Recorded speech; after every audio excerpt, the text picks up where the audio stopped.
बांग्लादेश में चुनाव में बांग्लादेश की नेशनलिस्ट पार्टी की बम्पर जीत हुई है। चुनाव में बीएनपी 213 सीटों पर आगे है। जमात इस्लामी सिर्फ 74 सीटों पर सिमट गई, ऐसा लग रहा है। तो इस वक्त की जो बड़ी खबर है, आज वोटों की गिनती का काम बांग्लादेश में आम चुनावों के लिए हो रहा है। कल ही वोट पड़े थे और अब खबर आ रही है कि बीएनपी बांग्लादेश नेशनलिस्ट पार्टी 213 सीटों पर आगे चल रही है। जमात इस्लामी जो एक मजबूत दावेदारी ठोक रहा था, उसको 74 सीटों पर लगता है जो आम वोटर है उसने वहां तक सिमट कर रखवा दिया है। और अभी खबर यही आ रही है कि 213 सीटों पर बीएनपी आगे चल रही है। तो करीब अरसे बाद बीएनपी वापस सत्ता में लौटेगी, ये तय माना जा रहा है बांग्लादेश में। और बांग्लादेश में एक बार फिर आम चुनाव के बाद लोकतंत्र की बहाली होगी। पिछले 18 महीनों से बांग्लादेश में लगातार हम देख रहे थे कि कैसे बांग्लादेश तमाम मुश्किलों से गुजर रहा था और अब खबर आ रही है कि बीएनपी 213 सीटों पर आगे चल रहा है। और इस बीच प्रधानमंत्री नरेंद्र मोदी ने बांग्लादेश नेशनलिस्ट पार्टी के चीफ तारिक रहमान को बधाई दी है। बीएनपी को निर्णायक जीत के लिए तारिक रहमान को बधाई। बीएनपी के नेतृत्व में जनता ने भरोसा जताया है। लोकतांत्रिक, प्रगतिशील, समावेशी बांग्लादेश को समर्थन। हम द्विपक्षीय बहुआयामी संबंधों को और मजबूत करेंगे। साझा लक्ष्यों को आगे बढ़ाने के लिए मिलकर काम करेंगे।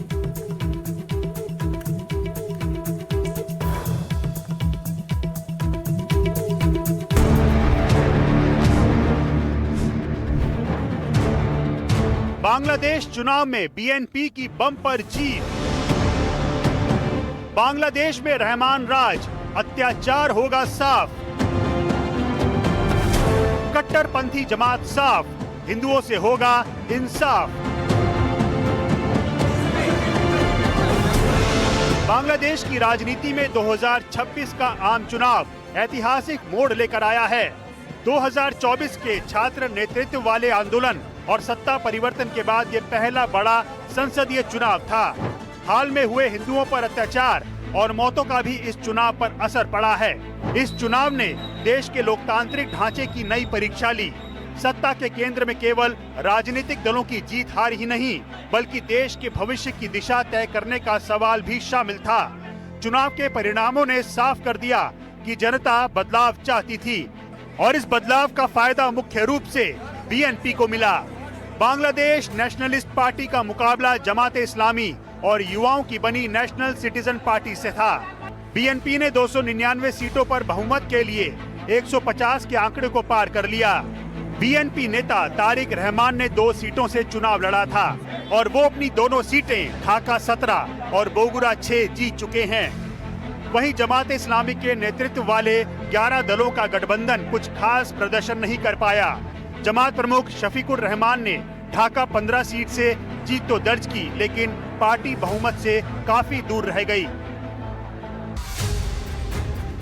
देश में करीब 20 साल बाद बीएनपी की सरकार बनने जा रही है। इस जीत के साथ पूर्व प्रधानमंत्री खालिदा जिया के बेटे और बीएनपी अध्यक्ष तारिक रहमान का प्रधानमंत्री बनना लगभग तय माना जा रहा है।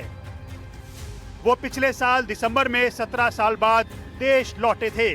बीएनपी की जीत पर पीएम मोदी ने ट्वीट कर तारिक रहमान को बधाई दी है।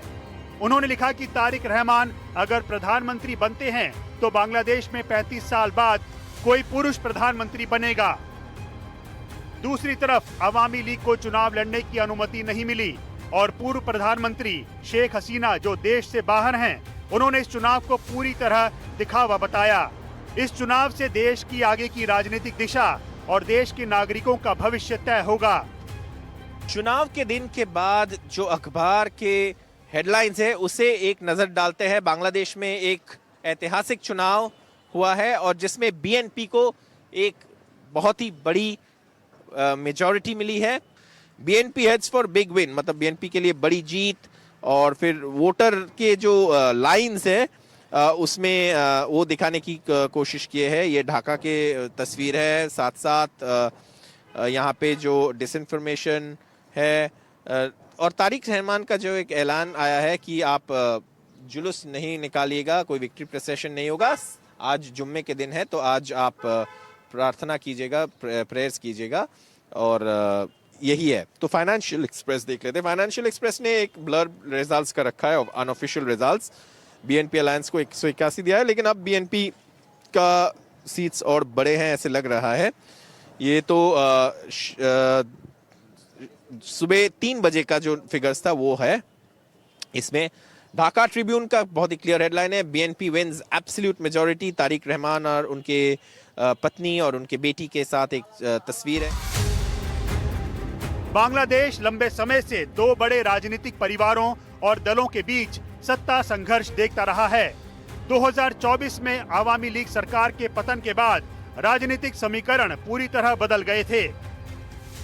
12 फरवरी 2026 को हुए मतदान और 13 फरवरी तक हुए नतीजों ने बांग्लादेश की सत्ता में नई संभावनाओं के दरवाजे खोल दिए हैं। ये चुनाव न केवल राजनीतिक सत्ता परिवर्तन का संकेत है, बल्कि आर्थिक सुधार, लोकतंत्र की बहाली और सामाजिक संतुलन के नए दौर की शुरुआत भी माना जा रहा है। पाकिस्तान के लिए शायद ये एक अच्छी खबर नहीं है, क्योंकि वो चाहता था कि कट्टरपंथी जमात इस्लामी को जीत मिले, लेकिन ऐसा ना हो सका। बांग्लादेश वही देश है जहां 2024 के छात्र आंदोलन ने सरकार को गिरा दिया था। उस आंदोलन से निकले नेताओं ने बाद में नेशनल सिटीजन पार्टी बनाई और खुद को बदलाव का चेहरा बताया, लेकिन चुनावी मैदान में वही छात्र नेतृत्व बुरी तरह पिछड़ गया। पार्टी के ज्यादातर उम्मीदवार हार गए और उसके प्रमुख नेता सिर्फ अपनी सीट बचाने में सफल रहे।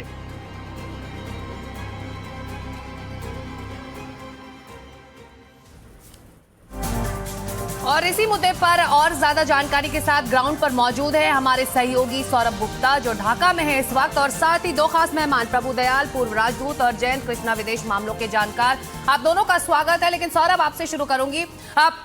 बहुत अरसे से इंतजार था कि बांग्लादेश में नॉर्मलसी लौटे। अब जब चुनाव के नतीजे सामने हैं, बांग्लादेश का इस वक्त मूड आपको कैसा लग रहा है?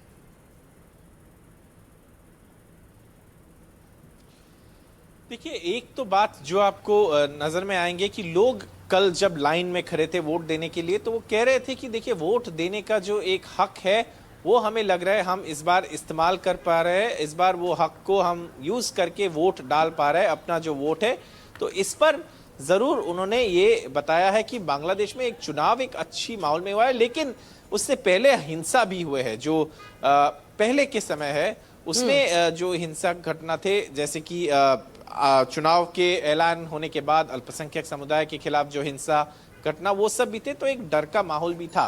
लेकिन कल का जो परिस्थिति था उसमें जरूर कुछ हिंसक घटना हुए, लेकिन उस तरीके से नहीं हुआ जिस तरीके से अनुमान किया जा रहा था। और शांतिपूर्ण स्थिति में चुनाव हुआ, ऐसे सरकार ने भी दावा किया और चुनाव आयोग ने भी दावा किया।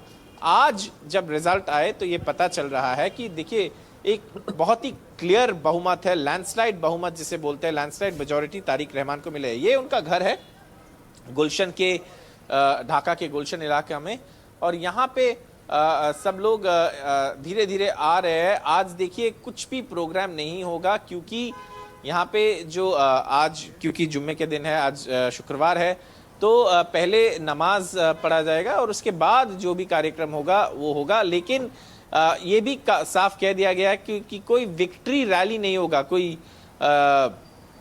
विक्ट्री रैली नहीं होगा, ये भी बता दिया गया है।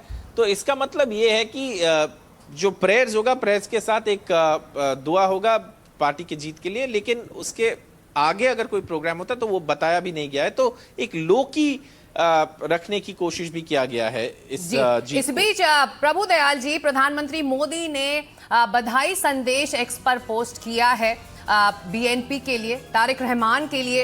इस वक्त नई दिल्ली जो बात कह रहे हैं सौरभ की, ग्राउंड पर बहुत ज्यादा एक्साइटमेंट है, बहाली हो रही है नॉर्मलसी की, नतीजे सामने हैं। नई दिल्ली इसे कैसे इस वक्त देख रहा है? देखिए, जो प्रधानमंत्री मोदी जी ने संदेश भेजा है मुबारकबाद देते हुए, वो डिप्लोमेटिकली एक बहुत मायने रखता है, क्योंकि उन्होंने दोस्ती का हाथ बढ़ाया है तारिक रहमान की तरफ, और वो ये कहना चाह रहे हैं कि बांग्लादेश के प्रति हम एक बहुत अच्छा रुख रखते हैं और रिश्तों को तंदुरुस्त करना चाहते हैं। क्योंकि ये रिश्ते, मोहम्मद यूनुस साहब जो इंटरिम चीफ थे, उनके जब नेतृत्व में बांग्लादेश की पॉलिसीज बन रही थी तो जो हमारे भारत के साथ जो रिश्ते हुए हैं वो उनमें बहुत गिरावट देखी गई है।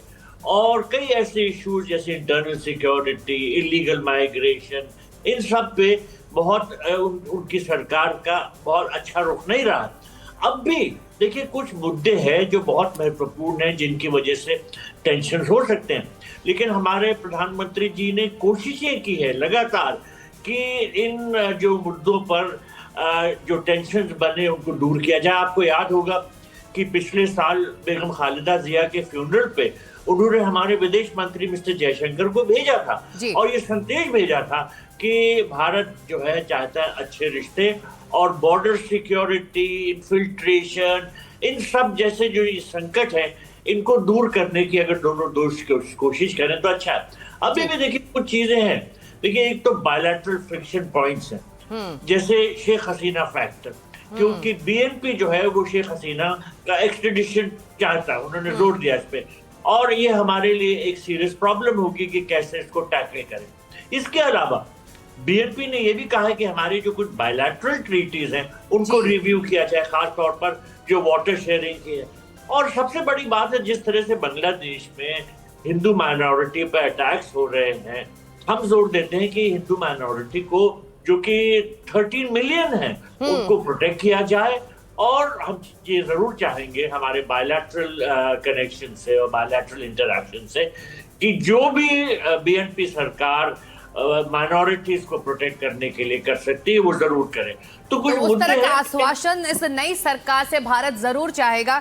जयंत जी, जो बड़ा मुद्दा है जिसको लेकर प्रभुदयाल जी ने भी जिक्र किया, जब शेख हसीना सत्ता पे थी तो अब न्यू दिल्ली और ढाका के बीच बहुत स्टेबल रिलेशनशिप था। इसका अंदाजा हमें इस बात से भी लग रहा है कि हॉस्टाइल नहीं है तारिक रहमान भारत के लिए, लेकिन जो शरण देने की बात है शेख हसीना को, क्या वो एक बोन ऑफ कंटेंशन दोनों देशों के बीच बन सकता है? क्योंकि तमाम चीजें कही गई थी बीएनपी की तरफ से भी जब शेख हसीना भारत पहुंची थी। देखिए ऐसा है कि अगर आप हिस्टोरिकली देखिए तो जो नई दिल्ली है वो ज्यादा वार्म्ड अप था, ज्यादा अच्छे मधुर संबंध रहे हैं। जनरली शेख हसीना के जो 15 साल का उनका रिजीम था या पहले का भी शासन था उसमें, बजाय कि खालिदा जिया जब प्रधानमंत्री थी, अगर आप स्ट्रेटेजिक और सिक्योरिटी एंगल से देखिए तो जाहिर सी बात है कि थोड़ा सा कोल्ड एक अब रिलेशनशिप थी भारत और बांग्लादेश के बीच में खालिदा जिया की रिजीम में।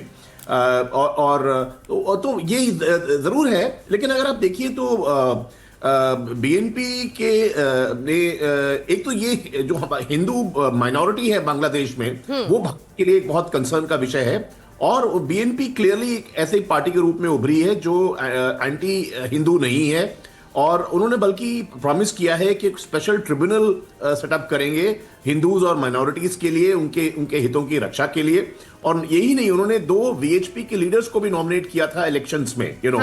आई थिंक मुझे लगता है कि 17 साल के एग्जाइल के बाद, सेल्फ इम्पोज एग्जाइल के बाद जो ये तारिक रहमान साहब लौटे हैं बांग्लादेश और अब प्रधानमंत्री बनने के लिए तैयार रहते हैं, उन्होंने वो उनका काफी ब्रॉड माइंडेड और रिफॉर्म सेंट्रिक पॉलिटिशियन है जो सुनने में आता है।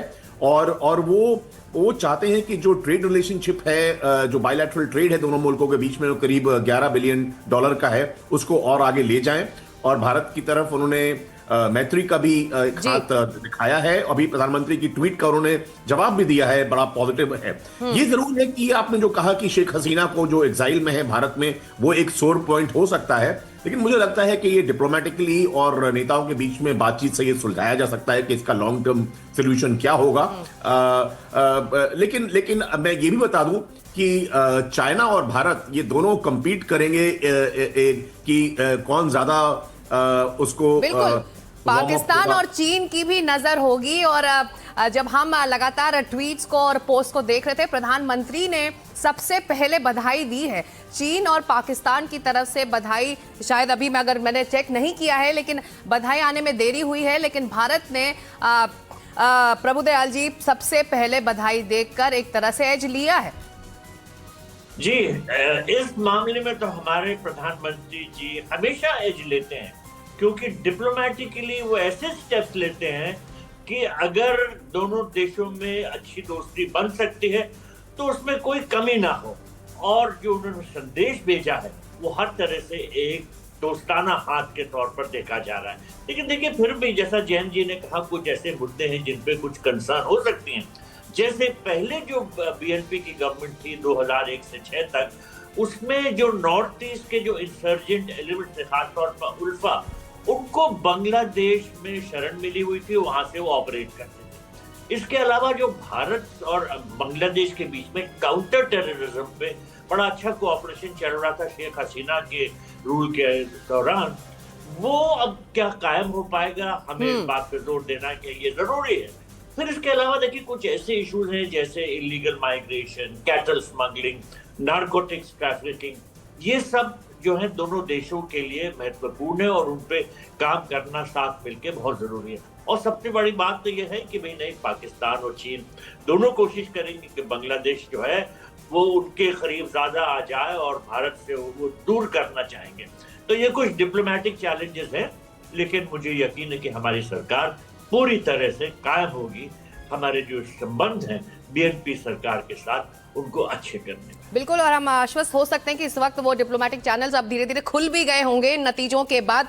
जयंत जी, जमात पर अगर बात करें, इस इंटरिम पीरियड में जमात के नेताओं के हौसले बहुत बुलंद थे, लेकिन नकार दिया है बांग्लादेश की जनता ने। तो साफ संदेश जमात के लिए भी इन नतीजों से निकल कर आ रही है वहां पर अंदरूनी पॉलिटिक्स की अगर बात करें तो। जी बिल्कुल, क्योंकि जमात ने इलेक्शंस में बहुत तैयारी करी थी और ये 11 पार्टियों का जो अलायंस है वो जमात इस्लामी जो हेड कर रहा था, और टुगेदर विद ये नेशनल सिटीजन्स पार्टी है जो ज्यादातर यूथ की जो पार्टी है, हाँ। उन लोगों ने मिलकर चुनाव लड़ा था। लेकिन उनका जो ओवरऑल पोस्चरिंग जो था वो एक थोड़ा सा कट्टरवादी था, और जिसकी वजह से मुझे लगता है कि बांग्लादेश के लोगों ने कि वोटर्स ने उनको रिजेक्ट किया है, क्योंकि जमाना बहुत बदल गया है। अब कट्टरवादी नीतियों से गवर्नेंस नहीं चलती है। गवर्नेंस के लिए प्रोग्रेसिव थिंकिंग, डेमोक्रेटिक सेटअप और रिफॉर्म माइंडसेट की बहुत जरूरत होती है, जो मुझे लगता है कि बीएनपी ने कहीं ज्यादा दिखाया है as compare to Jamaat Islami. तो जाहिर सी बात है, देखिए ये इलेक्शन जो था ये एक तरह से जेन जी, जो जनरेशन जी कहते हैं, वो इंस्पायर्ड इलेक्शन था। वो था अनएम्प्लॉयमेंट के अगेंस्ट, बेरोजगारी के अगेंस्ट, एक्सटॉर्शन के अगेंस्ट, बहुत जरा भ्रष्टाचार जो बांग्लादेश में हो गया था उसके खिलाफ। और एक मुद्दा बहुत बड़ा जो है प्रोपोर्शनल रिप्रेजेंटेशन वाला, क्योंकि बांग्लादेश में जो इलेक्शन होता है वो फर्स्ट पास्ट द पोस्ट जो एफपीटीपी के तहत होता है, उसमें एक ये शिकायत रही है कि प्रोपोर्शनेट रिप्रेजेंटेशन नहीं मिलता है, उसके अगेंस्ट भी था। जॉब कोटा के अगेंस्ट था, ये नौजवानों के इशू के और माइनॉरिटी के वोटर्स के जो राइट्स हैं उनके अगेंस्ट ये सब मुद्दे थे। तो मुझे लगता है कि इन सब चीजों पे बीएनपी अपना पक्ष बहुत सफाई से आगे रख पाई, जो बड़े कंफ्यूज सिग्नल मिल रहे थे। हालांकि इलेक्टोरली जमात भी बहुत तैयार थी, लेकिन कहीं से लगता है कि आज का जो यूथ है, जो जेनजी है बांग्लादेश में, वो चेंज चाहता है, वो प्रोग्रेस चाहता है, वो एम्प्लॉयमेंट चाहता है, करप्शन फ्री सोसाइटी चाहता है, और उन्होंने बीएनपी को इलेक्ट करके और एक ऐसे रिफॉर्मिस्ट या एटलीस्ट रिफॉर्म माइंडसेट के जो प्रधानमंत्री कहे जाते हैं, वो तो असलियत तो मालूम पड़ेगी जब वो प्रधानमंत्री बनते हैं,